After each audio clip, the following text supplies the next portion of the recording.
जो संस्था है आज तक पंजीकृत की हुई है, इसके बारे में क्या में राय है, क्या कहना चाहेंगे? देखिए, कौन व्यक्ति हैं, क्या कहते हैं, मुझे ज़रूरी नहीं है जवाब देना, वरना मैं जवाब दूंगा। मैं बताऊंगा आपको आरएसएस क्या है। भाई, गलत चीज़ों को रोकना प्राथमिकता है। अभी आपने देखा ना कितनी जगह पर आगजनी हो रही है। जो बिल्डिंगें इतनी पुरानी बनी हुई हैं उनके अंदर निकासी नहीं है या उनके पास एनओसी नहीं थी फायर की, और कितने बच्चों की जान चली गई, कितने लोगों की जान चली गई। एक हॉस्पिटल में आग लगी, एक कोचिंग सेंटर में आग लगी। तो आपने देखा ना ये क्यों हुआ? ये सरकारी लापरवाहियां ही तो थी। नमस्कार, केसीएन न्यूज में आपका स्वागत है। आज हम प्रदेश विधानसभा से भारतीय जनता पार्टी के पूर्व मंडल अध्यक्ष कैलाश यादव जी से क्षेत्रीय मुद्दों पर सीधी बात करेंगे। कैलाश जी, बहुत बहुत स्वागत है केसीएन न्यूज चैनल में सर आपका। सबसे पहले हमारे दर्शकों को बताएं सर, ओम प्रकाश शर्मा जी को नगर निगम का अध्यक्ष बनाया गया दिल्ली से, क्या संदेश देना चाहेंगे इस शर्मा जी को? नहीं, एक अच्छा कदम है भारतीय जनता पार्टी का कि उनको नगर निगम का अध्यक्ष बनाया गया है। और क्योंकि बहुत पुराने हैं, वरिष्ठ हैं, उनको अनुभव है नगर निगम में काम करने का, और विधायक भी वो लगातार 3 बार से विधायक हैं यहाँ से। तो जो अनुभव है उनका वो कहीं ना कहीं काम आएगा भारतीय जनता पार्टी के, और नगर निगम में कुछ अच्छे कार्य होंगे। क्या लगता है सर, एमसीडी में जो काम पेंडिंग रह जाते थे उन कामों में अब रफ्तार आएगी? डेफिनेटली रफ्तार तो आनी तय है, क्योंकि अब जो है दिल्ली के अंदर जो है वो भारतीय जनता पार्टी की सरकार है, केंद्र में भारतीय जनता पार्टी की सरकार है, निगम में भारतीय जनता पार्टी की सरकार है। तो प्रत्येक कार्य में जो तेजी आना तो स्वाभाविक है, और जो कार्य हैं वो आप खुद भी देखेंगे कि किस तेजी के साथ वो कंप्लीट होंगे। वही कैलाश सर, आपसे जानने की कोशिश कर लेते हैं, अयोध्या में जो राम मंदिर को लेकर जो चोरी की वारदात हुई है सर, इसको लेकर आपकी अपनी पर्सनल क्या राय होगी सर?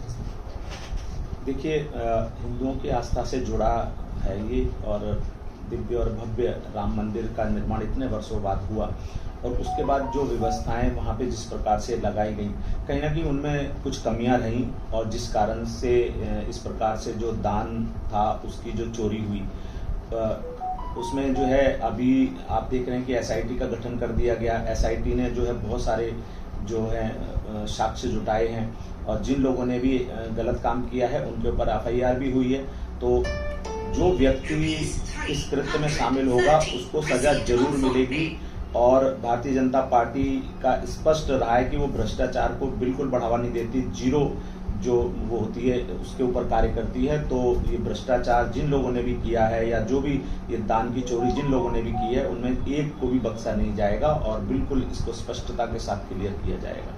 और उस दिशा में लगातार चल रही है एसआईटी जांच चल रही है, और बहुत जल्दी सारे खुलासे हो जाएंगे, और एक अच्छी टीम दोबारा से वहाँ पे जरूर बनेगी, ताकि जो पैसा है राम भक्तों का वो जो है सेफ रह सके।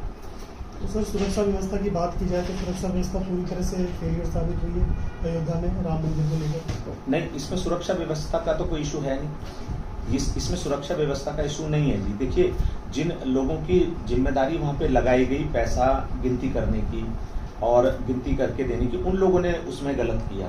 जो अभी तक की रिपोर्ट के आधार पर, मुझे देखिए पूरी जानकारी नहीं, जो अभी तक जो तथ्य अभी तक आए हैं, जो जानकारी मिली है उसके अनुसार जो लोग गिनती करते थे पैसा, और वो उसमें सम्मिलित थे, गड्डियां एक्स्ट्रा बना लेते थे, या आपस में कुछ लोग मिली भगत करके उस फंड को जो है चुरा लेते थे। तो इस प्रकार की जो चीज चली है वो उस गिनती के उस पर ही आ रही है। तो उसके ऊपर जरूर होनी चाहिए स्पष्टता कि उसको ठीक से रखा जाए। सीसीटीवी कैमरे और अन्य जो चीजें हैं, कहाँ पे कमी रही, वो तो जांच का विषय है कि जांच से पता चलेगा कि कहाँ कहाँ पे कौन से पॉइंट्स पे कमी रही जिस कारण ऐसा कार्य हो पाया। तो अब जैसे जैसे चीज़ों का पता चलेगा उस पर अंकुश लगाया जाएगा, और पुनरावृत्ति ना हो, दोबारा ऐसी चीज़ ना हो, उस पर ध्यान रखा जाएगा। वही सर, दिल्ली का रुख कर लेते, दिल्ली के अंदर मैं देख रहा हूँ काफ़ी सारे आशियानों को तोड़ा जा रहा है सर। जो यमुना जी के साथ जो भी क्षेत्र पड़ते हैं लगभग 0 जोन के अंदर जो आ रहे हैं उन्हें हटा दिया जा रहा है। इसको लेकर भारतीय जनता पार्टी की क्या राय है, कैलाश जी की क्या राय है सर? देखिए, जो भी अतिक्रमण है या जो अनैतिक कब्जा किया हुआ है जिन जमीनों पर, वो तो जमीनें सरकार खाली कराएगी ना।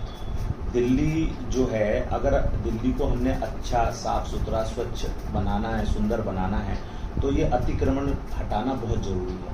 देखिए, जिन लोगों की भी अपनी जमीनें हैं, सरकार उन पर कोई कार्रवाई नहीं कर रही है। जिन लोगों ने कब्जा किया हुआ है उन लोगों पे कार्रवाई हो रही है। सरकारी ज़मीनों पे कब्जा किया हुआ है, उन लोगों पे कार्रवाई हो रही है। जिन लोगों ने सरकारी ज़मीनों पे या दिल्ली की ज़मीनों के ऊपर झुग्गी बस्तियां बनाई हैं, उन लोगों पे कार्रवाई हो रही है। जिन लोगों ने बाढ़ग्रस्त एरिया के अंदर यमुना के किनारे पर जो है कब्जा किया है, उन लोगों पे कार्रवाई हो रही है। तो ये तो देखिए होना ही। यमुना बाजार की बात कर लेते हैं सर, वहाँ पे लगभग 1300 मकानों को हटा दिया जाएगा सर। उनकी अगर रोजी रोटी की बात की जाए तो कहाँ से उपलब्ध हो पाएंगे? देखिए, इतने वर्षों से लगातार अगर वो वहाँ पे कब्जा करके गलत काम कर रहे थे तो इसके लिए सरकार जिम्मेदार थोड़ी है। किसने कहा था कि वो वहाँ पर ऐसी जगह पर करें कब्जा? इतने वर्षों तक उन्होंने सरकारी ज़मीनों पर कब्जा किए रखा, और अगर वो कहेंगे कि हम इतने वर्षों से रह रहे थे, भाई आप सरकारी ज़मीन पर कब्जा करके ही तो कर रहे थे ना, तो गलत काम है। अगर पीछे के अधिकारियों ने, पीछे की सरकारों ने अगर कार्रवाई नहीं करी, तो अगर ये सरकार भी वैसा ही करेगी तो फिर पिछली गवर्नमेंट में और इस गवर्नमेंट में फ़र्क क्या रह जाएगा? भाई गलत चीज़ों को रोकना प्राथमिकता है।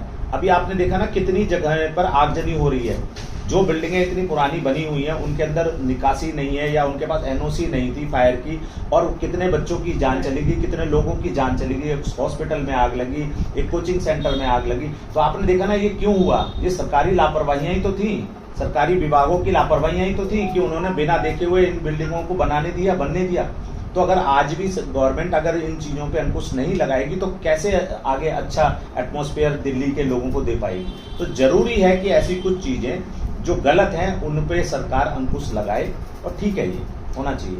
कला जी, आपसे जान लेते हैं, आप काफ़ी लंबे समय से भारतीय जनता पार्टी से जुड़े भी और काफ़ी अनुभव भी है सर आपको।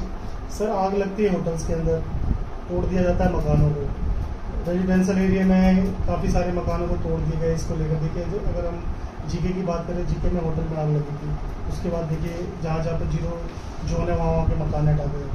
करनी और कथनी में कुछ फ़र्क है, दिखता है? ये मैं नहीं कहता, ये अन्य पार्टी के लोग कहते हैं। इसको भी स्पष्ट कर दीजिएगा। देखिए, अन्य पार्टी के लोग अपने समय के कार्यकाल को तो देखते नहीं हैं। आप तो मीडिया के हैं, आप जाइए ना जरा, जो मकान तोड़े हैं उन मकानों को दिखाइए ना। जो मकान जर्जर हालत में है, या जो मकान ऐसे हैं जिन्होंने अनऑथराइज कंस्ट्रक्शन कर रखा है, या जिन लोगों ने सरकारी जो रूल रेगुलेशन से बनाने थे उनसे नहीं बनाया है, उन्हीं मकानों को तोड़ा गया है। अभी आप देखिए ना, वो होटल जो था उसमें सिर्फ 6 कमरे का बनाना अलाउ था और उसने 17 से 18 कमरे बना रखे थे। तो अगर वो उसको पहले समय रहते अगर उसको किया जाता तो शायद इतनी बड़ी वारदात, इतनी बड़ी घटना नहीं घटती। एक पूरा परिवार खत्म हो गया उस होटल के अंदर। तो आप देखिए ना कि आज भी सरकार क्या कार्रवाई ना करे उसके ऊपर। मैं तो कहता हूं कि अच्छा है, सरकार अब जग रही है और वो ऐसी चीजों पर कार्रवाई कर रही है, और ज्यादा होनी चाहिए। दिल्ली के अंदर प्रत्येक कॉलोनी के अंदर, प्रत्येक ऐसे इलाके के अंदर जांच होनी चाहिए। जहां जहां पर भी डाउट लगे वहां पे कार्रवाई होनी चाहिए, उसको ठीक करना चाहिए, दुरुस्त करना चाहिए। सरकार ठीक है, अगर कहीं दिक्कत है तो लोग मिलें, विभागों में जाएं, बात करें, बताएं, लेकिन उसको दुरुस्त करना बहुत जरूरी है ताकि आगे आने वाले समय में ऐसी जो घटनाएं हैं वो ना घट सके। तो सरकार उसकी तरफ अगर प्रयास कर रही है तो हम सबका फर्ज बनता है कि उसमें हम सरकार का साथ दें। सर, जिस तरह दिल्ली सरकार जो कर रही है तो कर ही रही है सर। 2027 में नगर निगम चुनाव है दिल्ली के अंदर, इसका जो कार्य कर रही है दिल्ली सरकार, जैसे मकानों को तोड़ देना, रेहड़ी पटरियों को हटा देना, इसका इफेक्ट पड़ेगा क्या नगर निगम के चुनाव को लेकर? क्या नुकसान हो सकता है भारतीय जनता पार्टी को इससे? नहीं, मुझे तो नहीं लगता कि ऐसा कोई नुकसान होगा, क्योंकि भारतीय जनता पार्टी जो भी कार्य कर रही है वो बिल्कुल लीगल और ठीक कार्य कर रही है। आम जनता को परेशान नहीं किया जा रहा है। जिन लोगों ने अतिक्रमण करा है या जिन लोगों ने गलत काम किए हैं उन लोगों के खिलाफ ही कार्रवाई हो रही है। कोई सरकार ऐसे किसी के खिलाफ कार्रवाई नहीं कर रही है, और सरकार जानती है कि उसको कहाँ पे क्या काम करना है। सरकार का जो अभी उद्देश्य है वो उद्देश्य है कि दिल्ली की जनता को एक अच्छा एटमॉस्फेयर देना। दिल्ली की जनता को जो जाम की गंभीर समस्या है उसकी तरफ सरकार का लगातार ध्यान है कि कहाँ पर जाम ज़्यादा लगता है, कैसे दिल्ली को जाम मुक्त किया जाए, उसकी तरफ सरकार का ध्यान है। यमुना को कैसे साफ किया जाए, उसकी तरफ सरकार का ध्यान है। कॉलोनियों के अंदर सड़कों का निर्माण, उसकी तरफ सीवर का निर्माण, उसकी तरफ सरकार का ध्यान है। अभी आप मंडावली के अंदर हमारे क्षेत्र में देखिए, चंदर विहार, यहाँ पे पूरी मोटी परत वाली सड़कें बनाई जा रही हैं। आप खुद देखिए और उसको दिखाइए जनता को कि कितने अच्छा कार्य किया जा रहा है हमारे विधायक जी द्वारा, हमारे पार्षद जी द्वारा। और सीवर का भी काम चल रहा है, लगातार सीवर सफाई का कार्य चल रहा है। जहाँ पे सीवर जो है खराब है वहाँ पे चेंज किए जा रहे हैं। पानी की लाइनों में काम लगातार चल रहा है, जहाँ पानी की सप्लाई में दिक्कत आ रही है पानी में काम चल रहा है। तो सरकार का फोकस है कि लोगों की सुख सुविधाओं के लिए बेहतर काम करना, उसकी तरफ सरकार ध्यान है। आगे बरसात आने वाली है, बड़े बड़े नालों की सफाइयाँ, उसकी तरफ सरकार का ध्यान है। तो सरकार काम कर रही है तेजी के साथ। वही सर, हर्ष मल्होत्रा जी की बात कर लेते हैं। दिल्ली प्रदेश अध्यक्ष बने, आप पर्सनल तौर पर उनको जानते भी हैं काफ़ी लंबे समय से, उन्हें बधाई देने गए सर आप? सर बिल्कुल सर, मैं तो बधाई देने गया और मैं 3 बार बधाई देने गया। पहली बार गया तो बहुत भीड़ थी प्रदेश कार्यालय में, जो है नहीं उन तक पहुंच पाया मैं। उसके बाद उनके घर गया, वहाँ बधाई दे के आया। फिर कुछ समय बाद जब भीड़ थोड़ी और कम हुई तो दोबारा उनको बधाई दे के आया। फिर तीसरी बार भी मैं उनसे मिलने गया। बहुत अच्छे व्यक्ति हैं, जमीन से जुड़े नेता हैं और उनको नब्ज पता है कार्यकर्ताओं की और पार्टी की। जो इंसान नीचे से ऊपर गया होता है ना, उसको पूरा पता होता है विस्तार से। तो संगठन ने जो ये निर्णय लिया है, ये बहुत ही सुंदर और अच्छा निर्णय लिया है। अनुभवी व्यक्ति हैं, दिल्ली को बहुत अच्छे लेवल पे लेके जाएंगे, पार्टी और संगठन को बहुत अच्छा मजबूत करेंगे। मैं उनको शुभकामनाएं देता हूँ, बधाई देता हूँ। और जिस प्रकार से उन्होंने एक सांसद बनकर बहुत अच्छा कार्य किया, केंद्रीय मंत्री बनकर बहुत अच्छा कार्य किया, ऐसे दिल्ली प्रदेश अध्यक्ष के तौर पर जो उनको नई जिम्मेदारी मिली है उसको भी बखूबी निभाएंगे और पार्टी को और संगठन को नई ऊंचाइयों पर लेकर के जाएंगे और दिल्ली में जो है पार्टी को और मजबूत करेंगे। और मजबूत होगा सर। और सर आपसे जानेगा आपकी लोकल एक्टिविटी कैसी है? मंडावली वार्ड की बात कर ले तो कैसा है मंडावली वार्ड यहाँ का, और जो मौजूदा निगम पार्षद है कैसा काम है? जी देखिए, मौजूदा निगम पार्षद जो शशि चांदना जी हैं, उनका दूसरा कार्यकाल है, सेकंड टर्म है उनका, और अच्छा काम कर रही हैं। साफ़ सफाई पे विशेष ध्यान रखती हैं, काफ़ी घूमती हैं गली मोहल्लों में, लोगों से मिलती हैं। हमारे जो विधायक हैं रवि नेगी जी, वो बहुत अच्छा काम कर रहे हैं। उनका फोकस है प्रत्येक कार्यकर्ता जो भी शिकायत करता है उस शिकायत को सुनते भी हैं और उस पर ठीक भी करवाते हैं। जैसा मैंने बताया कि अभी गलियों का निर्माण चल रहा है मंडावली के अंदर, कई कॉलोनियों में नई रोड बनाई जा रही हैं। पानी की लाइनों की जहाँ दिक्कत है वहाँ पानी की लाइनें डाली जा रही हैं, सीवर सफाई का काम चल रहा है। तो बहुत अच्छा कार्य चल रहा है, तेज़ी के साथ कार्य चल रहा है और जो जो दिक्कतें हैं उनको दूर करने की तरफ फोकस है।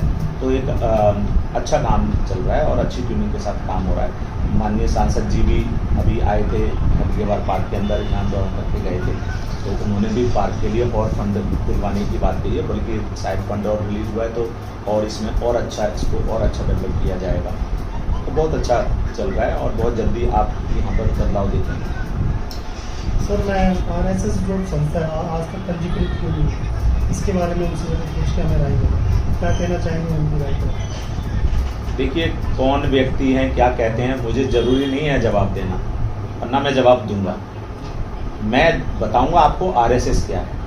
देखिए, RSS वो संगठन है जो सेवा करता है, देश सेवा, समाज सेवा। मैंने खुद देखा, मैं 50 साल का हो गया, मैंने अपने 50 साल के अंदर देखा है RSS के लोग किस प्रकार सेवा करते हैं, बिना किसी स्वार्थ के, निस्वार्थ सेवा करते हैं वो लोग। जब युद्ध हुआ, युद्ध काल में इंदिरा गांधी के समय में RSS ने कितनी सेवा करी, सेना, हमारी सेना की कितनी मदद करी, और देश में कहीं पर भी किसी भी प्रकार का अगर कोई भी ऐसा हो जाता है और उसमें RSS की आवश्यकता पड़ती है तो सबसे पहला संगठन होता है जो सेवा के लिए मैदान में उतरता है। तो ऐसे संगठन पर इस प्रकार की भाषा का इस्तेमाल करना, और ये जो है ना, ये कांग्रेस की हताशा को और विपक्षी पार्टियों की हताशा को दिखाता है, क्योंकि उन्होंने खुद तो कुछ कार्य किए नहीं हैं और भारतीय जनता पार्टी जिस प्रकार से देश में काम कर रही है, लोगों के लिए काम कर रही है, गरीबों के लिए काम कर रही है, सेना के लिए काम कर रही है, उससे इनको और ज़्यादा हताशा बढ़ रही है। क्योंकि इनको लगता है कि भारतीय जनता पार्टी जिस तेजी के साथ देश का विकास कर रही है, पूरे विश्व में जिस प्रकार से भारत ऊंचा उठता चला जा रहा है, उससे इनको पीड़ा हो रही है कि ये बहुत लंबे समय तक देश में आने वाले नहीं है। तो इनको क्या लगता है, इनको लगता है कि RSS को टारगेट करो, क्योंकि RSS और भारतीय जनता पार्टी आपस में एक है। तो इस कारण से इनको ऐसा प्रतीत होता है, इसलिए RSS के बारे में आवाज़ उठाते हैं। ये कभी उनकी अच्छाइयों को नहीं देखते, जब ये अच्छाइयों को देखना शुरू करेंगे तो इन्हें महसूस होगा। तो आरएसएस बहुत अच्छा संगठन है, एक सेवा करने वाला संगठन है और ऐसे संगठन के लिए मुझे किसी को सर्टिफिकेट देने की या जवाब देने की आवश्यकता नहीं है। बिल्कुल, सही बात बताई आपने यादव सर। बहुत बहुत धन्यवाद सर आपका, आपने समय निकाल के हमसे बात की। शुक्रिया, धन्यवाद सर। नमस्कार, धन्यवाद।